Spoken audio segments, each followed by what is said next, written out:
Good morning friends. SSC सीजल की practice set की ये आज सेट नंबर 2, वैसे ये सेट नंबर 16 है, क्योंकि 2017 के जो हम लोग सेट करा रहे हैं आपकी कंटिन्यूटी के साथ में, उसमें शुरू हो चुके हैं सीजल के सेट। अब सीजल प्री टेस्ट, यस, उसी सीरीज का ये आज वैसे तो दूसरा सेट है सीजल का, लेकिन 2017 की सीरीज का हमारा ये 16वां सेट है। यस, सेट नंबर 16 कंटिन्यूटी चल रहा है सीरीज आपकी, जितना हो सकता है उतना हम देने की कोशिश कर रहे हैं। टाइमिंग है एमबी की बुक की पहली वीडियो सुबह 8 बजे, फिर ईडियम्स सुबह 11 बजे, फिर मिरर ऑफ कॉमन एरर 2 बजे, फिर से एमबी शाम में 6 बजे। ये 4 वीडियो हम लोग डेली अपलोड कर रहे हैं आप लोगों के लिए, तो ये टाइमिंग याद रखें। और सब की सब वीडियो आपकी प्रीमियर पर चलती हैं, तो आप पहले ही तैयार हो जाया करें। जस्ट बैठ जाया करें, अपना कॉपी पेन लेकर के नोट्स बनाइए, याद हो जाएगा अपना आप आपको सब कुछ। शुरू करते हैं आज का सेट। पहला क्वेश्चन है, my sister in laws who lives in Kolkata have come by stay with us। Sentence में उसने कहा my sister in laws who lives in Kolkata have come to stay with us। Compound noun आपने शायद पढ़ा हो, जब दो या दो से अधिक नाउन मिलके कोई एक नाउन बनाए उसे बोलते हैं कंपाउंड नाउन। क्या बोलते हैं उसको? Compound noun. जैसे कि father in law, father in law, brother in law, brother in law, sister in law, step mother. इस तरह के सभी वर्ड ये आपके कंपाउंड नाउन कहलाते हैं। नाउन को सिंगुलर से प्लूरल बनाना भी आपने सीखा था। कंपाउंड नाउन को सिंगुलर से प्लूरल कैसे बनाते हैं ये देख लीजिएगा आप। कंपाउंड नाउन को अगर बनाना हो प्लूरल तो आप इसके मास्टर पार्ट में, किसमें? मास्टर पार्ट में, यानी कि जो मेन है, व्यक्तिवाचक है, फादर, ब्रदर, सिस्टर, मदर, इनको प्लूरल बनाएंगे।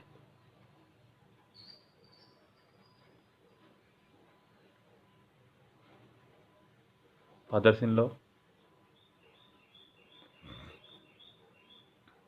Brothers in law,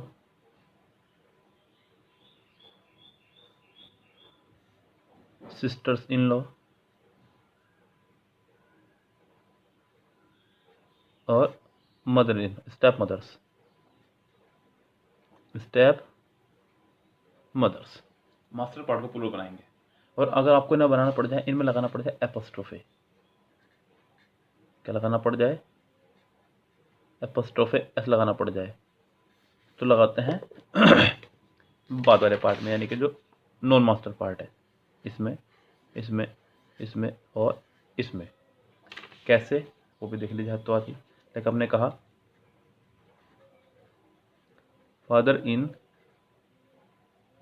loss, father in loss, तो आपको बिना मास्टर पार्ट में लगाना होगा एपोस्ट्रोफे एस, तो ये सेंटेंस ठीक होगा। हालांकि यहाँ वो प्लूरल बनाने की बात कर रहा है, सिस्टर्स इन लॉज, क्योंकि उसने जो है आगे भी वो प्लूरल लगाई है। यस, हैव, इससे क्लियर हो रहा है कि सेंटेंस जो है आपका प्लूरल होना चाहिए। My sisters in laws, my sisters in laws, sisters होगा यहाँ पे, तब जाके सेंटेंस ठीक होगा। यहाँ पे हैव आगे क्योंकि, लेकिन साथ ही साथ यहाँ एक मिस्टेक और भी है। वो मिस्टेक है आपकी बी पार्ट में। हु, whom, which, what और that। ये पांचों ही हैं आपके रिलेटिव प्रोनाउन। क्या है ये आपके रिलेटिव प्रोनाउन। हालांकि इनमें whom जो है ये एक ऑब्जेक्टिव केस है, बाकी सभी सब्जेक्ट है। इनके बाद जो वर्ब आती है whom को छोड़कर अपने पिछले वाले सब्जेक्ट के अकॉर्डिंग आती है।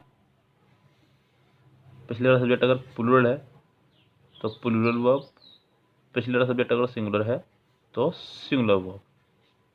यस, इस तरह से वर्ब आती है। यहाँ हु से पहले प्लूरल हो जाएगा देखा जाए तो सिस्टर्स, तो लीव्स की जगह है लीव होना चाहिए था। My sisters in laws who live in Kolkata have come to stay with us. दूसरी बात, यहाँ भी प्लूरल वर्ब आई है तो यहाँ भी प्लूरल वर्ब आएगी, ये आप ध्यान रखें, क्योंकि ये पिछले वाले के हिसाब से है और ये भी पिछले वाले के हिसाब से ही है, तो दोनों वर्ब सेम होने चाहिए। तो बी दो पार्ट में मिस्टेक है, ए में भी और बी में भी। जो आपका मन करे आप उस पार्ट में मिस्टेक लगाइएगा। नेक्स्ट सेंटेंस है these kind of clothes are rather expensive for me to buy. ये आपके चार होते हैं distributive pronoun, demonstrative, demonstrative pronoun को बोलते हैं। डेमो मतलब संकेत या इशारा, वो वर्ड जो संकेत या इशारा करते हो उनको बोल देते हैं ऐसा, संकेत या इशारा करने वाले वर्ड। चार ही हैं, पांच वैसे तो हैं ये। पहला है दिस, फिर दैट, दीज और दोज, और एक और आपका सच। ये पांच ही हैं, ज़्यादा नहीं है। लेकिन फिलहाल मैं आपको इन चारों के बारे में बताऊंगा। ये दो हैं सिंगुलर, इनके साथ इसलिए सिंगुलर नाउन और सिंगुलर वर्ब आया करती है। ये दो हैं प्लूरल, इनके साथ में हमेशा प्लूरल वर्ब आया करती है। अगर नाउन लगा दिया तो ये एडजेक्टिव बन जाएंगे और डायरेक्ट वर्ब आएगी, ये भी ध्यान दीजिए आप। छोटी सी बात बता रहा हूँ मैं आपको, अगर इनमें से किसी के भी बाद दिस, दैट, दीज और दोज के तुरंत बाद नाउन आ जाए, तुरंत बाद नाउन आ जाए, फिर वर्ब हो और इनके तुरंत बाद ही वर्ब आ जाए, तो इस कंडीशन में बन जाएंगे एडजेक्टिव और इस कंडीशन में ये बन जाएंगे pronoun. Demonstrative adjective, demonstrative pronoun. कैसे? जैसे कि आपने कहा दिस इज माइन और दिस गर्ल इज ब्यूटीफुल। दो बातें हो गई, this is mine and this girl is beautiful. तो यहाँ पे दिस के तुरंत बाद वर्ब है, यहाँ ये प्रोनाउन है, दिस के बाद नाउन है, यहाँ ये एडजेक्टिव। याद रहेगा। यहाँ दीज के साथ में प्लूरल नाउन लगाते हैं, ये भी ध्यान रखिएगा। और यहाँ पे यही गलती है, वो क्या कहना चाह रहा है, दीज काइंड नहीं, दीज काइंड्स होना चाहिए था। तो यहाँ सेंटेंस है पहले पार्ट में मिस्टेक हो जाएगी, these kinds of clothes are rather expensive for me to buy. Sentence number third, कह रहा है the employees did not dash to the argument of the manager. Did not आ गया है, डू, डज, डिड के बाद डू, डज, डिड के बाद हमेशा लगाती है वर्ब की फर्स्ट फॉर्म। क्या लगती है? हमेशा वर्ब की फर्स्ट फॉर्म। हालांकि ये आपका वोकेबलरी बेस्ड हो गया, डिपेंड करता है आपका वर्ड के मीनिंग पर। पहला वर्ड है आपका प्रीसीड। प्रीसीड का मतलब किसी से पहले आना, किसी से पहले आना। उससे अगला वर्ड है आपका एक्सीड, से अधिक होना या आगे बढ़ना। उससे अगला वर्ड है कंसीड, किसी तथ्य आदि को स्वीकार करना। और सीड का मतलब होता है किसी चीज़ की तीव्रता में कमी आना, पूरी चीज़ की। The employees did not dash to the argument of the manager. तो यहाँ पे the employees did not concede fit बैठ रहा है किसी तथ्य आदि को स्वीकार करना, उन्होंने स्वीकार नहीं किया to the argument of the manager. चलिए चलते हैं, कोई बात नहीं, नेक्स्ट सेंटेंस पे। ही was sworn as the prime minister of our country. ये फिक्स प्रेपोजिशन पे चला जाएगा।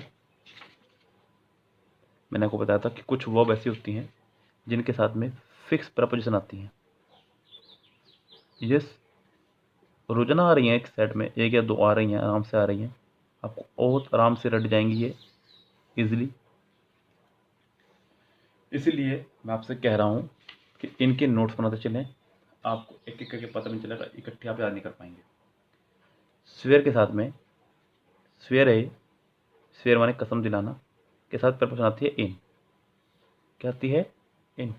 स्वेयर इन का मतलब होता है शपथ दिलाना, कसम दिलाना। तो यहाँ पे ही was sworn in as the prime minister of our country.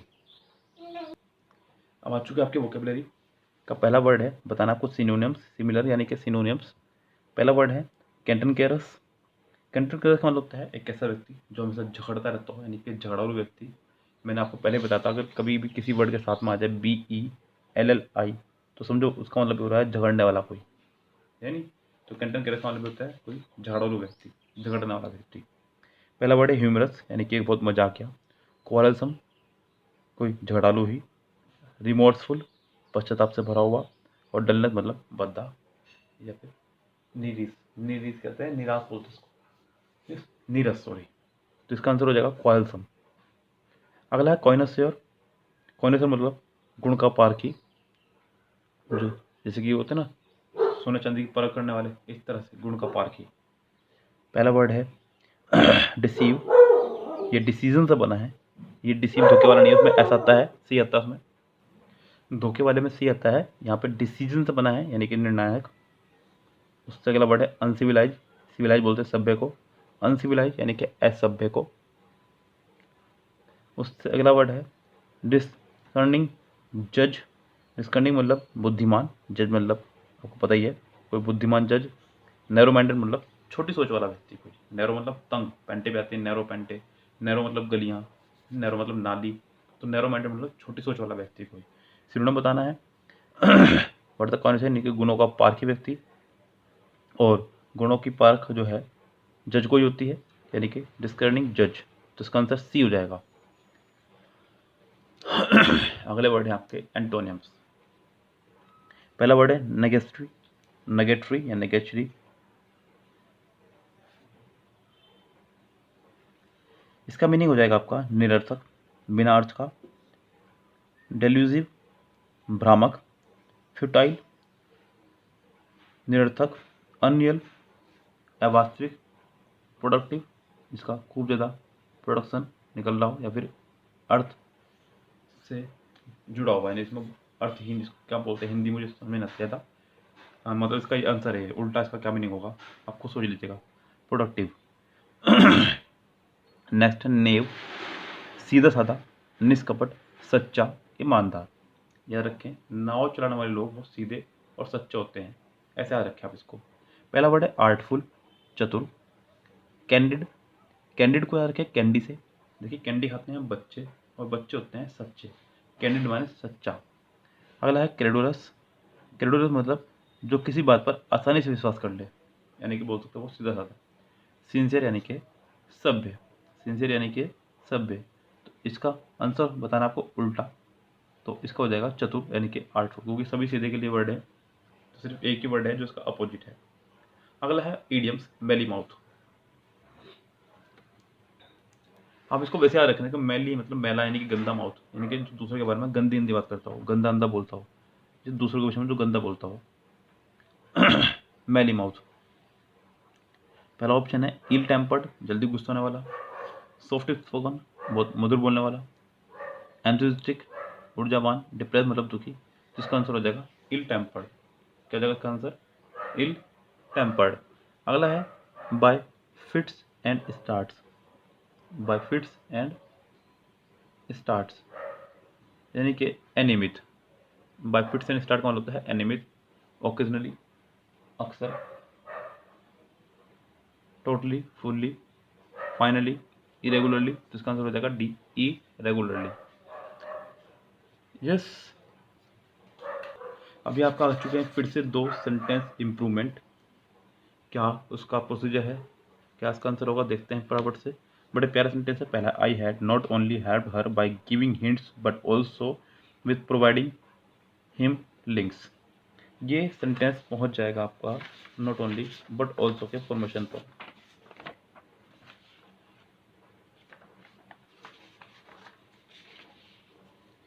मैंने आपको कल भी बताया था, नॉट ओनली और बट ऑल्सो, दिख रहा है ना, अब दिख रहा होगा। नॉट ओनली बट ऑल्सो, जो इसके बाद आएगा वही इसके बाद भी आना चाहिए। अगर यहाँ नाउन है तो यहाँ भी नाउन आएगा, अगर यहाँ प्रोनाउन है तो यहाँ भी प्रोनाउन आएगा, अगर यहाँ वर्ब है तो यहाँ भी वर्ब आएगी, अगर यहाँ प्रपोजिशन है तो यहाँ भी प्रपोजिशन आएगी, अगर यहाँ द है तो यहाँ भी द आएगा, अगर यहाँ टू है तो यहाँ भी टू। जैसा यहाँ होगा वैसा ही यहाँ होना चाहिए, सेम प्रोसीजर। सबसे पहली बात सबसे पहले हमें ये चेक करना है, बट ऑल्सो के बाद है with plus ING। Not only के बाद भी आएगा वर्ब, क्या क्या यहाँ पे वर्ब। तो यहाँ पर आया है बट ऑल्सो के बाद में प्रपोजिशन प्लस ING, यहाँ भी नॉट ओनली के बाद में आएगा प्रपोजिशन प्लस ING। ऐसा नहीं कि यहाँ पे है नहीं, है यहाँ पे प्रपोजिशन प्लस ING, यानी कि नॉट ओनली के तुरंत बाद बाय गिविंग आना चाहिए था। नॉट ओनली के तुरंत बाद क्या आना चाहिए था, बाय गिविंग, यानी कि जो हिस्सा है आपका हेल्प्ड हर, ये चला जाएगा पीछे। I had helped her, I had helped her not only by giving hints but also with providing him links, ऐसे। यानी कि I had helped her not only by giving hints but also with providing him links। Sentence ऐसा सही हो जाएगा।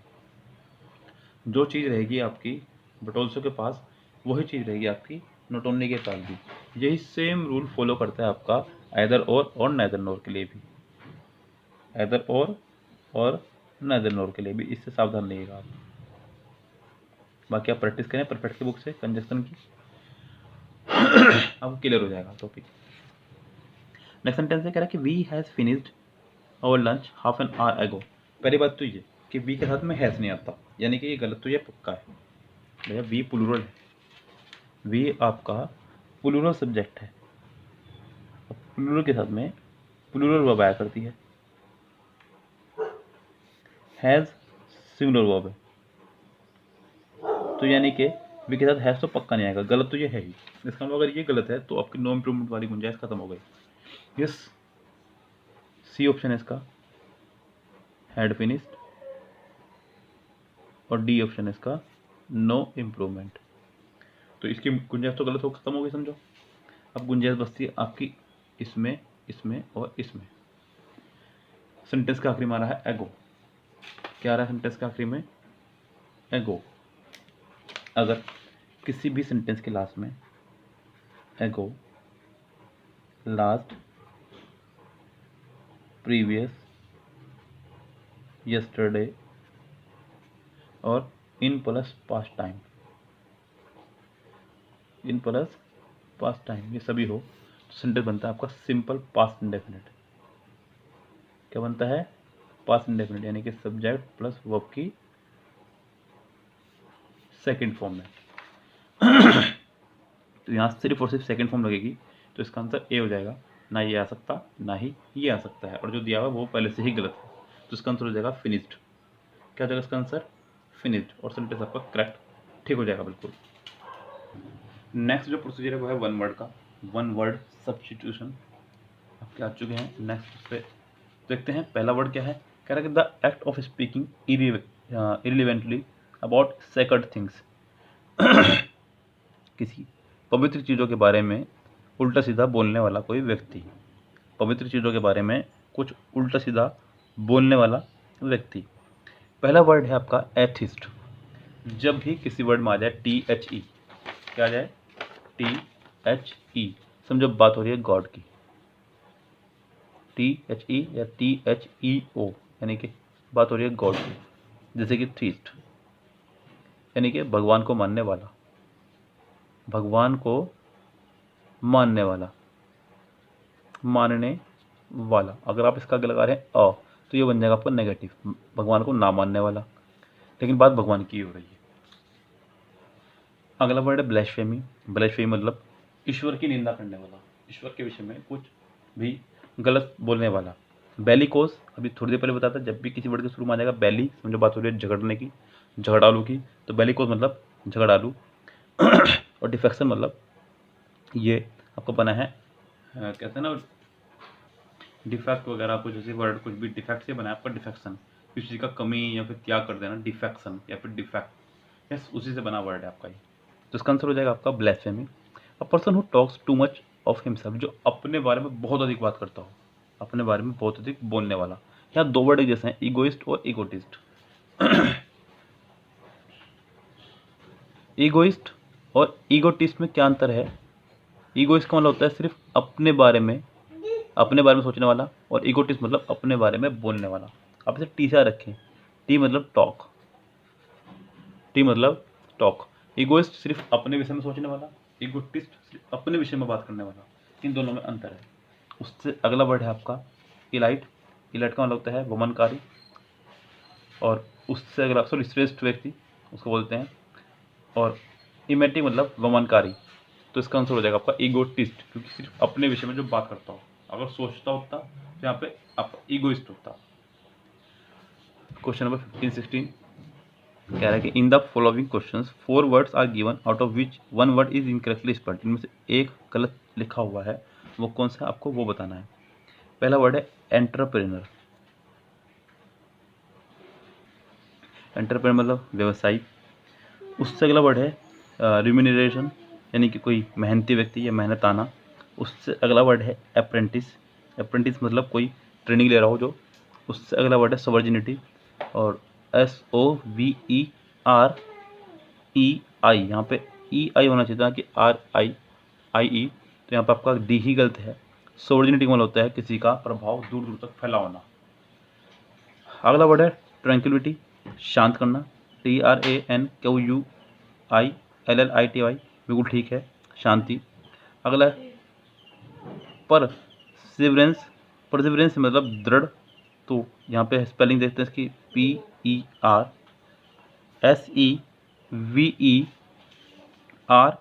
नहीं RA होना चाहिए था, तो ये सही होता आपका। तो इसका आंसर आपको हो जाएगा प्रिजर्वेरेंस, आर के बाद ए आएगा, तो इसका आंसर बी ही हो जाएगा, यस। और उससे अगला वर्ड है रेस्प्लेंडेंस, का मतलब होता है चमक, और एकोमोडेशन का मतलब होता है स्थान। अब आपके आगे है PQRS। ये PQRS आपके हैं टाइप 2 के, यानी कि इसमें 4 अलग अलग सेंटेंस दिए हुए हैं, इन चारों को ही आपको लगाना है। PQRS की टाइप 2 सेंटेंस हैं, यहाँ पे अलग अलग सेंटेंस दिए जाते हैं, आपको इन्हें सीक्वेंस इन ऑर्डर लगाना होता है खूब अच्छे से। यहाँ सबसे बड़ा फायदा ये होता है कि सबसे पहले आप ऑप्शन देखें। ऑप्शन देख रहा हूँ PQRS, सभी के सभी सेंटेंस अलग अलग ऑप्शन से स्टार्ट हुए हैं, यानी कि अगर आपको कोई एक भी मिल गया पहला सेंटेंस, तो समझो आपका काम हो गया, यस। अगर आपको कोई भी एक मिल गया तो समझो आपका काम हो चुका है। सेंटेंस को सबको पढ़ना है, देखते हैं क्या होता है। कह रहा है कि in other countries which are populated by haves frustration is among them also because they do haves. इसके तो कोई जिक्र होने से ऐसा लगता अभी यहाँ फिलहाल कम से कम। In some countries frustration exist because these countries are populated by have-nots. Frustration is a global cancer. It has spared no country. यहाँ आपका सेंटेंस शुरू होगा आर से। कह रहा है कि frustration is a global cancer. Frustration जो है ग्लोबल कैंसर है, जो सभी पूरी दुनिया में फैला हुआ है, मतलब ये मतलब हुआ इसका। तब पहले बताना पड़ेगा ना कौन सी चीज़ है जो पूरी दुनिया में फैली हुई है। Yes, frustration is a global cancer. It has spreads no country, ये किसी कंट्री में नहीं। So it has spared no country, यानी कि इसने किसी कंट्री को नहीं छोड़ा है, बख्शा है। स्पेयर मतलब बख्शना, तो यानी कि आर के बाद एस। पहली बात तो आर आ गया, तो आपका आर से काम हो गया कि सेंटेंस ए हो गया इसका आंसर। आपको कोई आवश्यकता नहीं है आगे पढ़ने की, आगे करने की कुछ भी जरूरत नहीं है। नेक्स्ट सेंटेंस है फिर से इस तरह से आप फटाफट से पहले सेंटेंस देखें और सबसे पहले देखें ऑप्शन PQRS, यानी कि सभी के सभी ऑप्शन अलग अलग हैं। अगर कोई एक भी मिल गया तो समझो आपका काम हो गया। फटाफट से देखते हैं सेंटेंस के पहले meaning. The real purpose underlying this magazine lies in its utility in the worldly sense. He has within him a spirit which is ever exhorting him to cut down his need and learn to be happy with what he has. Man is something much greater than an intelligent being. It tells us, अगर आप यहाँ पर core करें तो sentence का जो subject है, जो मेन सेंटेंस है, वो है मैन। मैन से लेकर के बात शुरू होगी, क्योंकि सेंटेंस का सबसे पहले आया करता है नाउन, उसके बाद उसके लिए प्रोनाउन आया करते हैं। अब किसी भी सेंटेंस में यहाँ कोई नाउन नहीं है, ही लगा यहाँ पे इट लगा दिया, तो सेंटेंस में पहले आएगा नाउन, फिर उस नाउन के लिए आएंगे प्रोनाउन। जैसे कि मैंने कहा कि आई have a cow, I have a cow, मेरे पास एक गाय है, तो फिर आप उसके बाद गाय के लिए इस्तेमाल करेंगे, she has 4 legs, she gives us milk. इस तरह से मैं कहने लगूँ I have a friend name Raju, he is very intelligent, he lives in Calcutta. इस तरह से आप उसके लिए प्रोनाउन का इस्तेमाल करेंगे। सेम यहाँ प्रोसीजर है, पहले आएगा आपका आर, उसके बाद में आएगा जो भी आएगा, और आर सिर्फ एक ही सेंटेंस में सी में, तो आपका आंसर सी हो जाएगा करेक्ट। चलते हैं आपके एक्टिव पैसिव पर। Why do you waste money, ये सेंटेंस आपका एक्टिव है, आपको इसे पैसिव बनाना है। क्या बनाना है आपको? इसे पैसिव बनाना है। ध्यान रखें, अगर एक्टिव सेंटेंस में डू डज आ जाए तो उसका पैसिव बनाते वक्त is, am, are plus third form ढूंढनी है। क्या ढूंढनी है? Is, am, are plus third form. यही इसका रूल है, यही इसका नियम है। इस दूसरी बात एक और ध्यान रखें, अगर एक्टिव सेंटेंस में डब्ल्यू फैमिली हो, क्या हो? फिर हेल्पिंग वर्ब हो, डब्ल्यू एच फैमिली, फिर हेल्पिंग वर्ब, फिर सब्जेक्ट हो, तो उसका पैसिव बनाते समय भी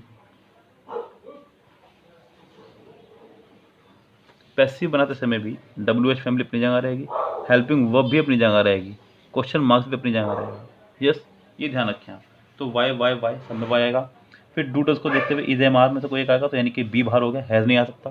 जो बाहर निकलता है पर उसको बाहर निकाल ले। मैंने आपको हमेशा बताया है कि एक्टिव पैसिव करते वक्त आप सेंटेंस ना बनाएं, सेंटेंस को रेस से बाहर निकाल लें, आपके लिए ज़्यादा बेस्ट रहेगा। तो आप हैज़ वाला सेंटेंस बाहर निकाल दें। अब बचते हैं आपके 3 सेंटेंस। सेंटेंस में वर्ब के बाद आया है मनी, यानी कि ये ऑब्जेक्ट है, ये बन जाएगा आपका subject. Why is money, why is money, why is money.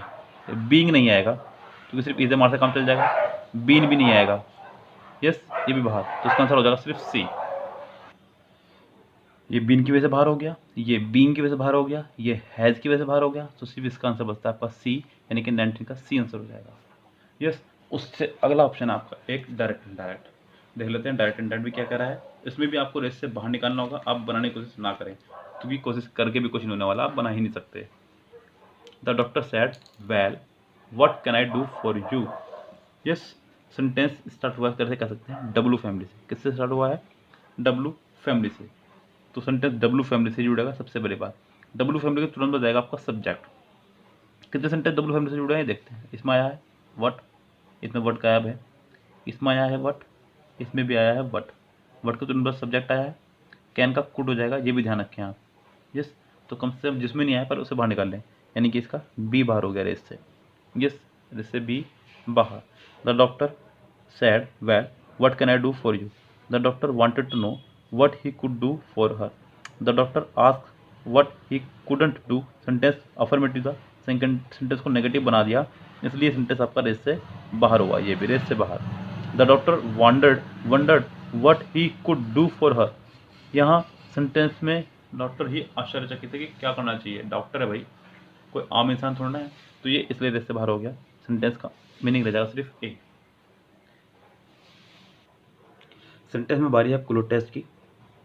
Close test में देखते हैं क्या आना चाहिए कि the world has seen a dash growth in several spheres.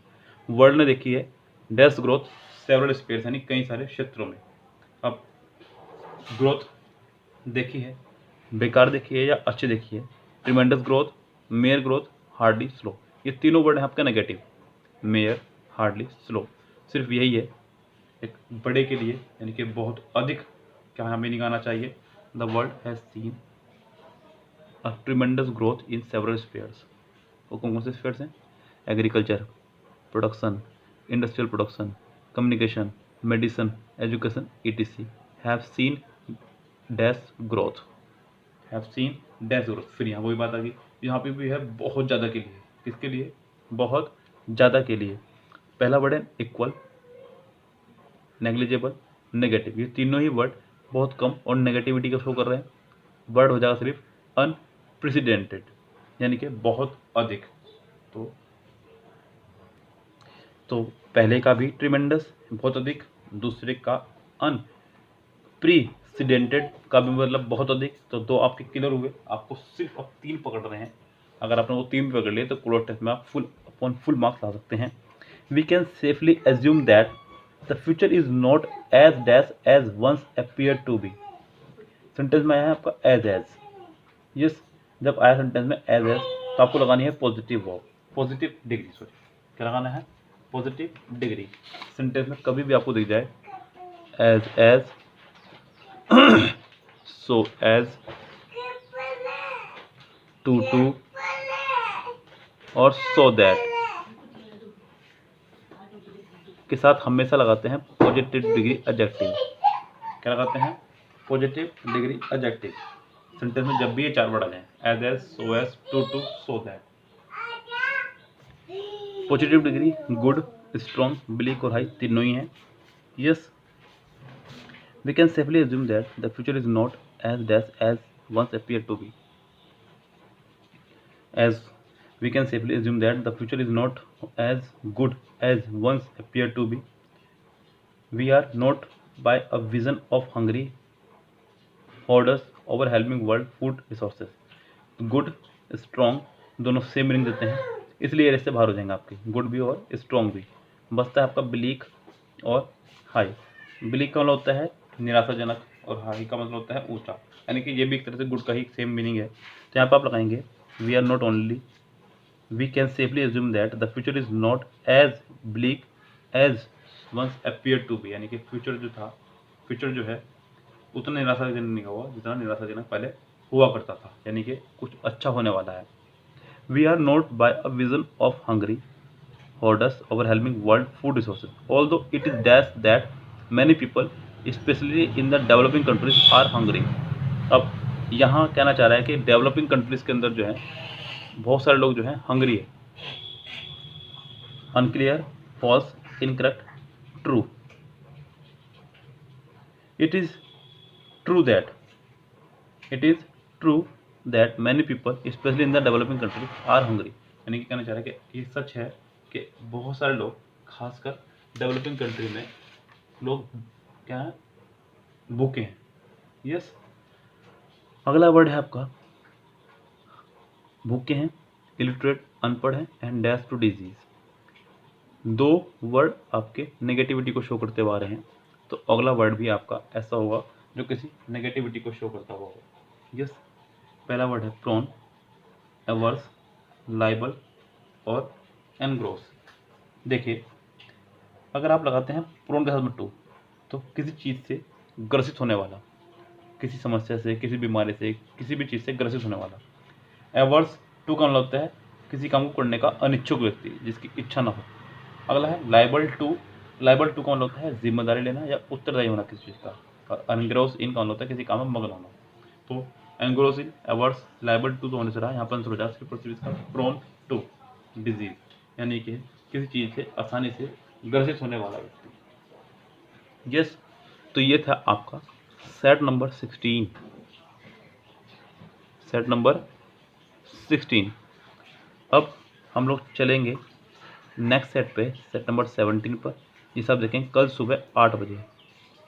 Yes, पहले ही तैयार रहा करें, वीडियोस को अपने फ्रेंड्स को जो भी तैयारी कर रहे हैं उनको शेयर कर दिया करें। ये मत सोचे कि आप अगर तैयारी कर रहे हैं तो उनका बढ़ाना होना चाहिए, सबका बढ़ाना चाहिए, तभी सेक्शन होगा। क्योंकि यही मौका है तैयारी करने का भी, और यही मौका है मदद करने का भी। मदद किसी भी तरह से की जा सकती है। आज के बहुत से लोग खाना बांट रहे हैं, बहुत से लोग मास्क बांट रहे हैं, बहुत सारे काम कर रहे हैं। हम वीडियो यानी कि किसी का भला करके इस तरह से मदद कर सकते हैं। बहुत सारे तरीके हैं मदद करने के। कल सेट 17 आपका शुरू होगा सुबह 8 बजे, प्रीमियर इसका। ये शाम में 6 बजे चल रहा है, आपका ख़त्म होने वाला है। तो फिलहाल जो मदद की थी अभी मुझसे जुड़े हैं वो चैनल को, वीडियो को लाइक ज़रूर करके जाया करें, शेयर और सब्सक्राइब भी करना ना भूलें। यस, आपका बहुत बहुत धन्यवाद देखने के लिए, प्यार देने के लिए। Have a nice day, see tomorrow, शब खैर, गुड नाइट।